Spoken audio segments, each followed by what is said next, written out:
जी अस्सलाम वालेकुम, क्या हाल है? सब लोग खैरियत से हैं। इमरान खान साहब और बुशरा बीबी का इद्दत में निकाह का केस कल चला और फ़र्द जुर्म आयद होनी थी, लेकिन वहाँ पे एक अजीब सा वाक़या पेश आया जिसकी वजह से फ़र्द जुर्म आयद नहीं हो सकी। अदालत की बिजली गायब हो गई। अब अदालत की बिजली कैसे गायब हुई, ये हम आपको पूरी डिटेल के साथ आज के वीलाक में बताएंगे।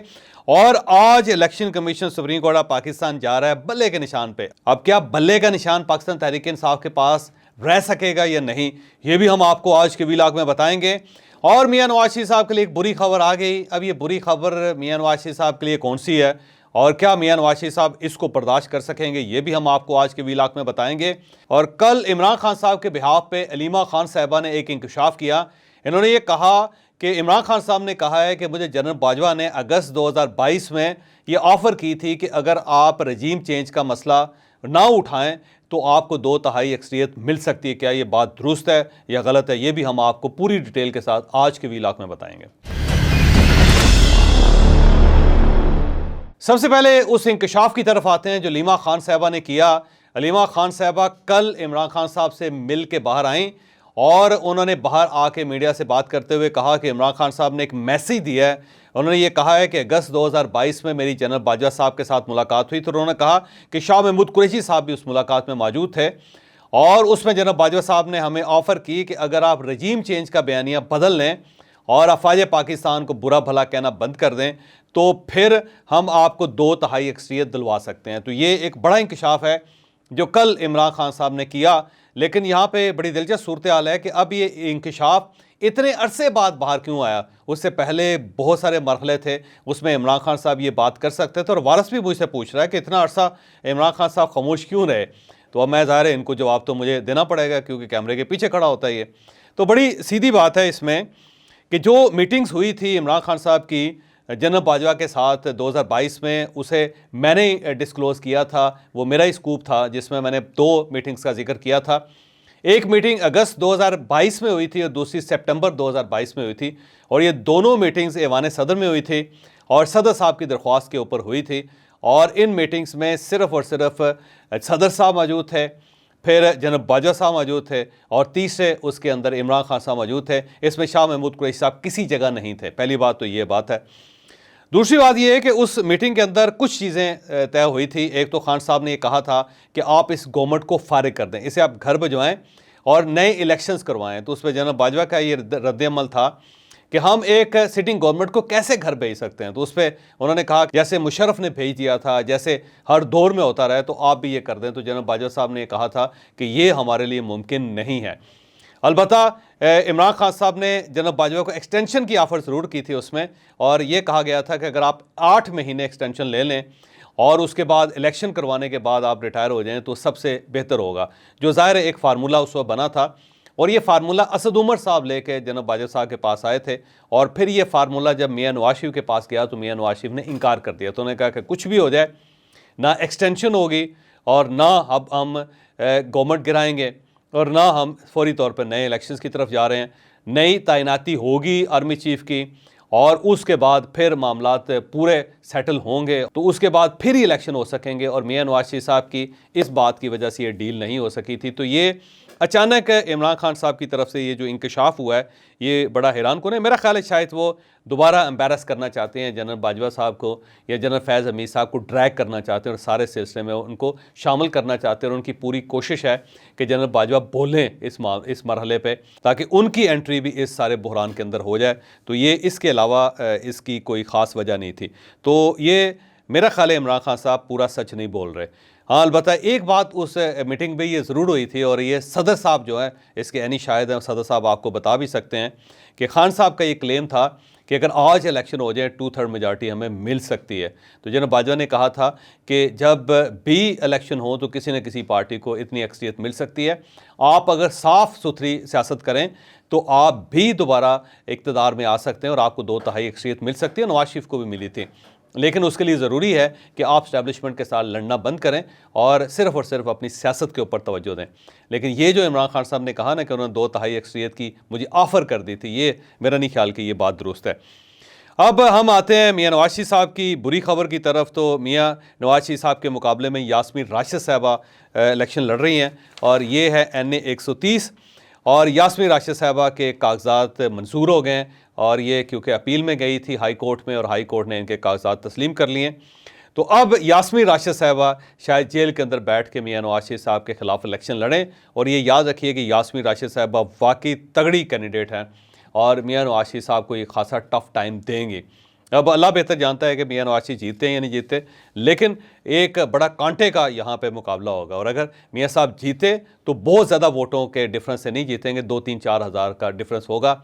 और इसमें मियां साहब को खासी एफर्ट भी करनी पड़ेगी। ये नहीं हो सकेगा कि वो अपने घर में बैठे रहें और उनके हलके के लोग उनको वोट दे दें। तो मियां साहब को बाकायदा हलके में जाके डोर टू डोर लोगों को मनाना पड़ेगा, क्योंकि यास्मीन राशिद साहबा बड़ी तगड़ी उम्मीदवार हैं और साथ उनके अंदर हमदर्दी का वोट भी है। तो हमदर्दी का वोट यास्मीन राशिद को, फिर पाकिस्तान तहरीक इंसाफ का इस वक्त जो हवा चली हुई है, एक बगावत का वोट है, वो भी उनको मिलेगा। और तीसरा, यास्मीन राशिद वैसे एक्टिव भी नहीं है अपने हलके में। तो मियां नवाज शरीफ साहब के लिए बुरी खबर है, इसके अंदर अब मियां साहब को अपनी स्ट्रैटेजी चेंज करनी पड़ेगी।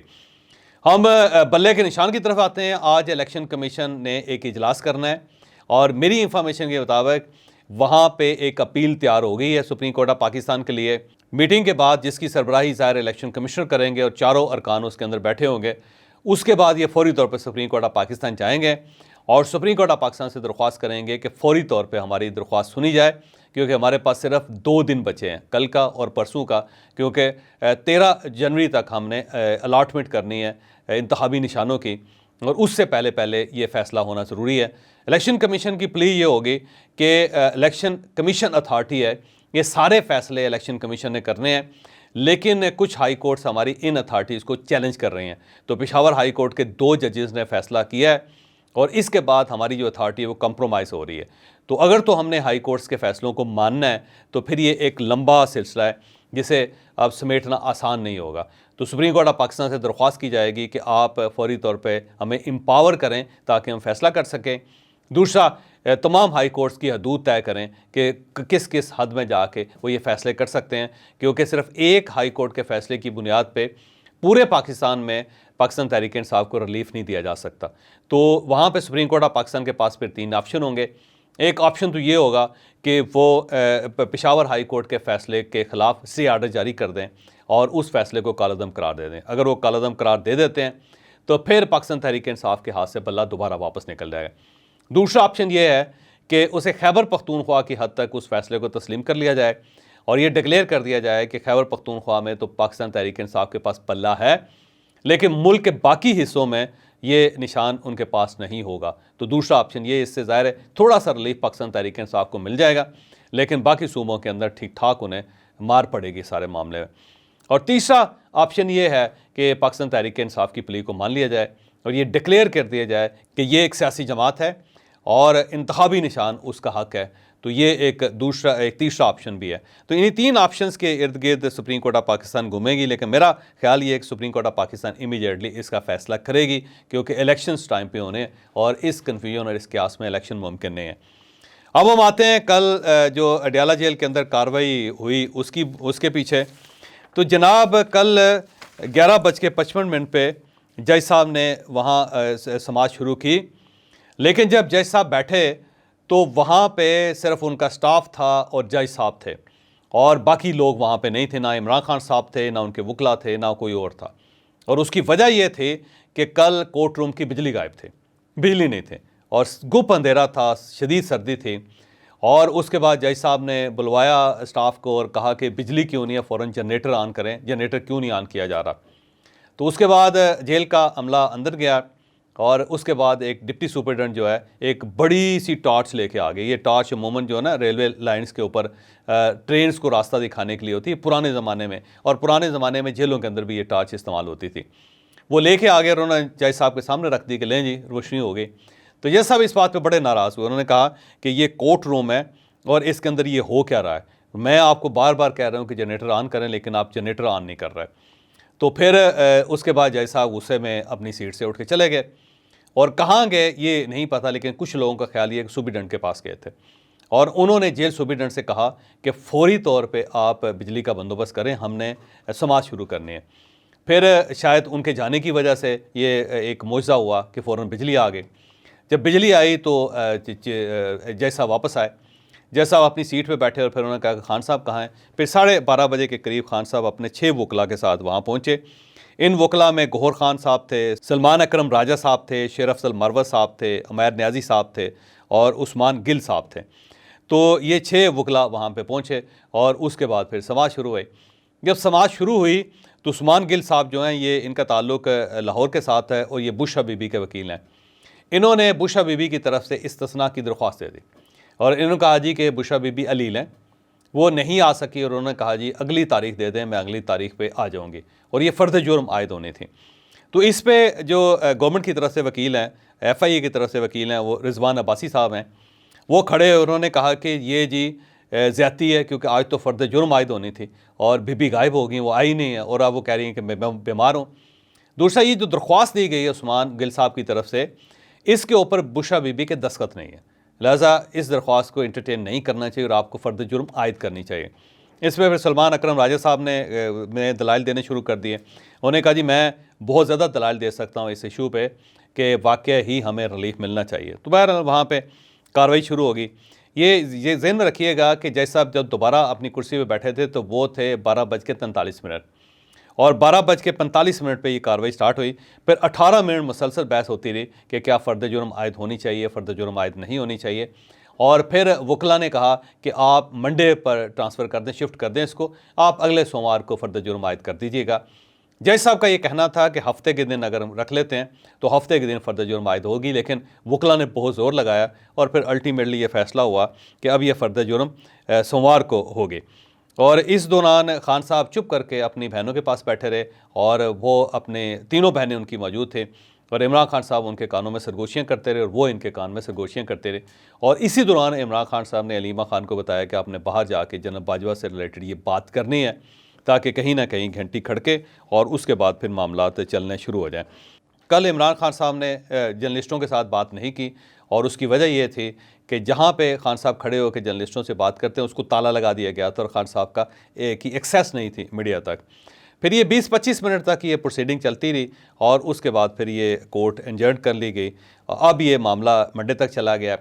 कुछ लोगों का ये कहना है कि बुशरा बीबी इस मामले में बहुत समझदार हैं, उनको पता था कि आज का दिन उनके लिए ख़तरनाक है, लिहाजा जायचे के लिहाज से उन्हें यह महसूस हो रहा है कि अगर अगले हफ्ते ये फ़र्द जुर्म आयद हो जाए तो उसमें इमरान खान साहब और इन्हें रिलीफ मिल सकता है। और अक्सर ऐसा होता है जब भी चार्ज फ्रेम करने का वक्त आता है तो वो खान साहब के कान में कुछ ना कुछ कहती हैं और खान साहब उठ के अपने वकला को कहते हैं, वकला उस पूरी प्रोसीडिंग को रोकने के लिए पूरा जोर लगाते हैं।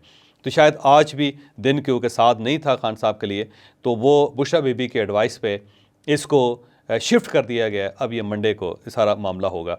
कल ही के दिन इमरान खान साहब के ऊपर जो 12 मुकदमात बने हैं रावलपिंडी के अंदर 9 मई से रिलेटेड, उसकी तफ्तीश भी हुई। यह तफ्तीश फैसल सलीम SSP रावल डिवीज़न है, उनकी सरबराही में हुई थी और 12 जो तफ्तीशी थे वो पहुँचे थे। और ये जो फैसल सलीम है, इनकी बहुत अच्छी शोहरत नहीं है, इनके बारे में बहुत सारी स्टोरीज़ हैं। अब वो स्टोरीज़ तो सरदस्त हम आपको नहीं सुना सकते क्योंकि इर्रेलेवेंट स्टोरीज़ है। ये SSP ऑपरेशन भी हैं और ये JIT को हेड कर रहे हैं। तो ये 12 तफ्तीशियों को लेकर वहाँ पे गए। 2.5 घंटे इमरान खान साहब से सवाल किए गए। सवालनामा इन सब के पास मौजूद था और इमरान खान साहब से उस सवालनामे के मुताबिक बात की जाती रही।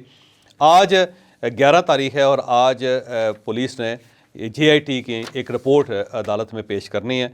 अब ये देखते हैं कि ये रिपोर्ट पेश होती है या फिर नई तारीख ली जाती है। मेरा ख्याल है पुलिस अदालत से दरख्वास्त करेगी कि हमारे पास सिर्फ एक ही दिन था, तो एक दिन के अंदर हम इन्वेस्टिगेशन मुकम्मल नहीं कर सके, लिहाजा हमें जिस्मानी रिमांड मज़ीद दिया जाए। तो अदालत शायद 2-4 दिन और इस JIT को दे दे और फिर उसके बाद एक कंक्रीट किस्म की रिपोर्ट सामने आए। तो ये रुदात थी कल के।